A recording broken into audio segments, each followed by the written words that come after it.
Vous avez les baffes de consommateur, mais vous voulez ceux du studio.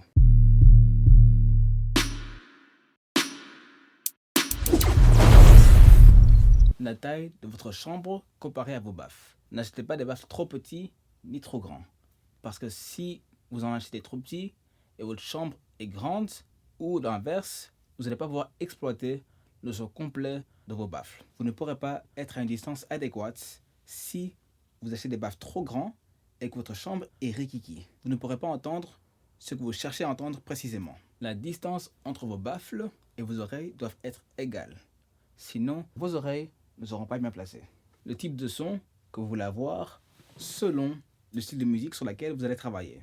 Mes premiers baffles étaient des baffles AL6, si je prononce ça correctement. Pas cher du tout, mais les basses étaient inexistantes. Quand je jouais la basse, j'étais un peu plus fort que la moitié du volume. Comme si ça abîmait les baffles. Mes deuxièmes paires de baffles étaient des baffles M-Audio AV40. Beaucoup mieux. Et j'ai pu faire de la bonne qualité de musique avec. Apprendre le son correctement.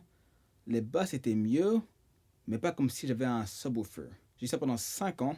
Et après, j'ai acheté mes Genelec. Beaucoup plus cher, mais la qualité vient avec. J'entends tout en détail.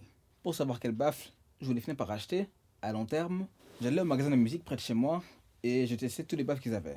JBL, M-Audio, Dyn-Audio, Adam Audio aussi, tout ce qu'ils avaient à disposition. Parce que c'était le seul moyen où je pouvais vraiment écouter mes mix avec le plus de baffles possible.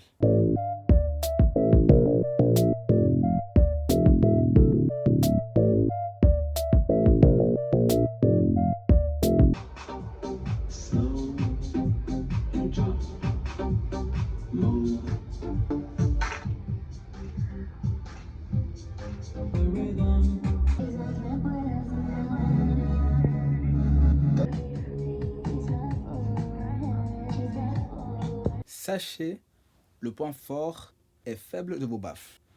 Parce qu'il y en a beaucoup. Beaucoup de marques, beaucoup de tailles, beaucoup de réputations. Mais pas tous sont bien pour ce que vous devez faire. Il y a des fréquences sur chacun des baffles, dépendant du style de musique, électro, hip-hop, R&B, la drill, tous ont des basses. Donc normalement, le mieux à faire, c'est acheter des baffles qui sont bien dans la basse. Pour style de classique, jazz, salsa et tout ça, choisissez des baffles avec plus de précision peut-être. Moi, je fais tout style de musique. Donc mes baffles, je veux qu'elles soient précises, qu'il y ait la basse, que je puisse mixer mes voix aussi avec. Le plus cher vos baffles coûtent, le plus de fréquences seront bien dedans. Choisissez aussi la bonne marque pour vos baffles. Parce que comme les KRK, elles sont très riches en basse, mais il faut commencer en tête pour les trebles et les mids. Parce que c'est pas leur point fort. Pour les Yamaha, les trebles sont très forts, les basses pas assez forts. Achetez vos baffles, mais en tête, sachez pour quelle fréquence il faut compenser. Dès que j'ai appris ça, sachant que mes baffles étaient puissants dans la fréquence mid, donc autour de 500 Hz, quand je mettais mes prods, je les mixais. Tout ce qui était basse, donc les kicks et les weights, les sub-bass et tout ça, je mettais ça à 100 Hz ou moins. Parce que chez moi, je n'allais peut-être pas les entendre, mais quand je devais jouer ma musique dans des clubs, des voitures des gens ou autre part, je savais que mes basses allaient secouer les chambres. Donc, moi, j'essaie de le faire très tôt, autour de mes 16 ans ou 17 ans, partout où je joue ma musique, ça sonnait mieux que tout le monde. Mes basses secouaient les salles et les voix résonnaient. C'était ma petite stratégie que j'ai dit à personne. Sachez le point fort de vos baffles et compensez pour tous les points faibles.